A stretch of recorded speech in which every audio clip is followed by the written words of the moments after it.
Salve, guerreiro! Meu nome é Márcio e eu estou aqui no EAD do curso Veros, ensinando Sociologia para você. Hoje nós vamos trabalhar a primeira escola sociológica, por assim dizer, muito embora o criador do termo tivesse pensado nisso muito mais como uma escola filosófica do que como uma escola sociológica. Note bem, Augusto Conte é um cara importante, criador da palavra sociologia. Ele também foi o camarada que pensou naquilo que seria uma escola filosófica que desse conta de analisar coletivamente os conflitos que estavam começando a ocorrer na Europa do final do século XVIII e início do século XIX. Então, Augusto Conte vive na França, tá? Francês, certo? Olha aqui, foi secretário lá de Saint-Simon, inclusive, né? E viveu no século XIX, tá? Uma época em que a Europa já começava aí a vivenciar a chamada Belle Époque, né? Tá? Mas não é ele, eu repito, que vai dar o corpo da disciplina sociologia. Quem vai fazer isso é um outro cara, é Émile Durkheim. É um outro cara que nós ainda vamos estudar.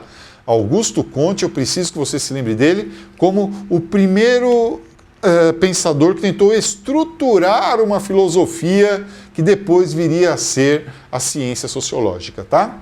Essa filosofia está aqui, ó, é o positivismo, né? Positivismo. Né? O Augusto Conte, ele nos fala em duas grandes digamos assim, instâncias de pensamento. Uma delas ele chamava de física social. Ó, física social. Física, movimento, physis, mudança, natureza. Coisas que podem mudar numa sociedade, tá? Coisas que se modificam dentro da sociedade e é bom que se modifiquem. Olha aí, ó. Physis, mudança. Primeira coisa. E ele também nos falava em estática social. Coisas que não podem mudar. Tá? Então, na estática social, o que nós temos não é mudança, tá bom? Em estática social, o que nós temos é aquilo que precisa manter a estabilidade. Então, essas aqui, ó, são duas das mais importantes instâncias do pensamento kantiano. A física social e a estática social. O que ele acha que pode mudar? Vamos pôr social aqui para fazer sentido, né? Vamos por aqui. Ó. Estática social e física social. Para ele, o que pode mudar? A economia pode mudar, os meios de produção, os costumes, essas coisas mudam. E o que não pode mudar, talvez aqui esteja o mais importante para Augusto Conte, o que deve ser mantido, porque é a base da sociedade, é a família. A ideia dele é a ideia clássica da chamada Sagrada Família. Então, na estática social, para Augusto Conte, o que prevalece é a família. Não devem acontecer mudanças na família. Para ele, quando a família começa a mudar, ocorre a inversão de valores, tá ok? E se há essa inversão de valores, nós acabamos perdendo, de alguma forma, digamos assim, as bases, o alicerce da própria instituição social, da sociedade. A sociedade perde o seu alicerce. Isso é muito ruim. Então, o que não pode mudar a família? E o que pode mudar? Praticamente tudo dentro de certos parâmetros. Quais eram os parâmetros da mudança que ele previa? Eu acho que você vai lembrar dessa expressão. Ele dizia assim: é preciso que haja amor como princípio. Mas vejam, o amor a que ele se refere é o amor à pátria, é o amor dos pais pelos filhos, é o amor da amizade entre as pessoas, é o amor, inclusive, da cumplicidade, da lealdade do próprio casal. Eu acho bom sempre a gente destacar que tipo de amor, né, que existe, porque às vezes na cabeça de algumas pessoas só existe o amor eros, né, mas existem outros amores além do amor erótico. Então, é o amor como princípio. Vou colocar aqui, ó, o amor como princípio. Olha que bonito. Então, esses vários tipos de amor. A ordem. Então, tinha uma vírgula aqui, ó. Isso aqui é o lema dos positivistas, ó. A ordem deveria ser o método do positivismo. Você não deve revolucionar, você deve evoluir. Você deve lentamente ir modificando, se for o caso, as instituições dentro dos acertos que podem ser feitos e tal. E, finalmente, o progresso como objetivo. Olha aqui, ó. Amor, ordem e progresso. Então, o progresso de uma sociedade medido materialmente, espiritualmente, tá bom? Então, o progresso é o objetivo final dessas mudanças. Ora, para a bandeira do Brasil, sobrou a ordem e progresso, né? Tiraram o amor e ficou lá ordem e progresso. Por quê? Porque os nossos primeiros republicanos eram positivistas, né? Benjamin Constant, uma parte deles, né? Benjamin Constant e outros eram da linha positivista. Silveira Martins, que deu origem depois, foi mestre de Getúlio Vargas, tá? Então, tá aqui, ó, ordem e progresso. Amor, ordem e progresso, né? Os parâmetros da mudança para o nosso querido Augusto Conte. Preciso também que sobre Augusto Conte você lembre de mais uma ou duas coisinhas. Uma coisa importante que eu quero que você se lembre é a chamada Lei dos Três Estados. Porque Augusto Conte faz uma associação muito forte entre, digamos assim, a parte biológica.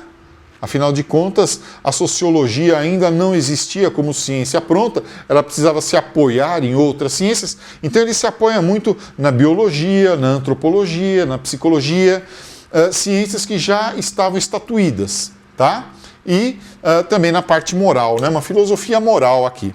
E ele cria a famosa Lei dos Três Estados, que do mesmo jeito que a matéria tinha três estados, as sociedades passavam também ao longo da sua evolução por três estágios ou estados de desenvolvimento. Olha aí, ó, Lei dos Três Estados, tá?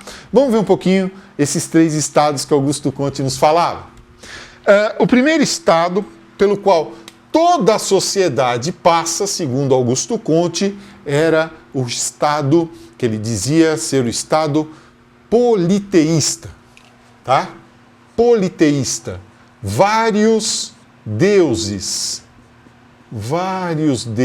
olha aqui, ó, né? O estado politeísta da sociedade, passando inicialmente pelo chamado estado fetichista, em que todos os entes da natureza possuem alma. Então, existem as árvores, cada árvore tem a sua alma, cada rio tem a sua alma, cada rio, cada árvore, cada matinho, cada flor, cada animal tem o seu espírito. Né? É aquela sociedade que em alguns momentos também é chamada de sociedade totêmica. Lembrando dos totens, né? Aquelas estátuas que ficam na frente de algumas aldeias lá dos desenhos do Pica-Pau, do Irmão Urso e assim por diante. Então, é o estado fetichista, é o estado mais básico da evolução espiritual de uma sociedade. Depois, esse estado politeísta, não é? É também, ou religioso, não é? Passa pelo próprio politeísmo, em que nós passamos a ter vários deuses, tá? Ó, vários deuses. Vários deuses. Então, o estado fetichista é o início. Cada elemento da natureza tem o seu espírito. Agora não, agora eu tenho o Deus de todos os rios, o Deus de todos os... enfim, de todas as árvores, de todas as flores, o Deus dos ursos, essas coisas. Né? Então, ao invés de cada um ter o seu espírito, não. Existe um espírito para cada entidade da natureza. Tá? E, finalmente, no final do estado religioso, do estado teológico, né, ou politeísta, aqui ó, nós temos o monoteísmo ou etapa monoteísta do estado teológico ou politeísta. Tá? Você pode encontrar isso aqui também como estado teológico, certo? Todas as coisas são explicadas pelos deuses, né? Theo é Deus. E aqui um Deus só que assume, digamos assim, a responsabilidade por tudo, por todo o universo. Bom, o homem vai percebendo, segundo Augusto Comte, que conforme a ciência avança, ele, digamos assim, vai se utilizando menos da força de Deus. Ele percebe que conforme a ciência avança, Deus vai ficando um pouquinho para trás. Ele percebe, como nós percebemos, que uma oração feita no hospital Albert Einstein é muito melhor recebida por Deus, que salva o paciente, do que uma oração feita no postinho lá da esquina. Assim, o homem vai se convencendo de que a ciência é que deve resolver as coisas. E ele passa para o segundo estado, que é o estado científico. Aqui, a tecnologia, o conhecimento, o estudo vai substituindo a religião. Aqui no estado científico, a ciência passa a ser erigida como o elemento que deve ser apropriado pelo homem como solução para os seus problemas, tá? Então aqui nesse estado, o que vai predominar é a técnica, é o fazer, ou como fazer. E finalmente, esse estado científico nos conduz ao terceiro e último estado, que é o famoso estado positivo, em que todas as coisas vão se resolvendo. Ó, positivo, dá tudo certo. A ciência evolui de uma tal maneira, a técnica evolui de uma tal maneira que a humanidade se torna feliz, que todos os problemas são resolvidos para o bem de todos, que todo mundo se dá bem no fim da história. Olha lá, daí o chamado, opa, caiu a caneta, o chamado espírito positivo. Olha aqui, ó. Daí o nome da escola filosófica dele, o positivismo, né? Por isso que você, bom aluno, pode encontrar na internet, por exemplo, um livro chamado Do Espírito Positivo, de Augusto Comte. Só que, é claro, isso aqui é uma ideia simplificada que coloca a Europa do século XIX como o ponto, digamos assim, mais evoluído da humanidade, né? Que não incorpora o patrimônio de conhecimento de outras ciências. E é claro que isso não será o suficiente. Não será suficiente para explicar a efervescência que acontecia, efervescência revolucionária, inclusive, que acontecia na própria Europa. A vida social é muito mais complexa do que isso. Tá? Então, outro pensador vai pegar as ideias de Augusto Comte e vai avançar. Será Émile Durkheim, que será também objeto de uma das nossas próximas aulas. Muito bom, a aula sobre Augusto Comte é essa aí. Espero que você tenha gostado. Não deixe de acompanhar nossas lives no YouTube. Acompanhe o Verus EAD nas suas redes sociais, porque o sonho do Verus é colocar você numa escola militar.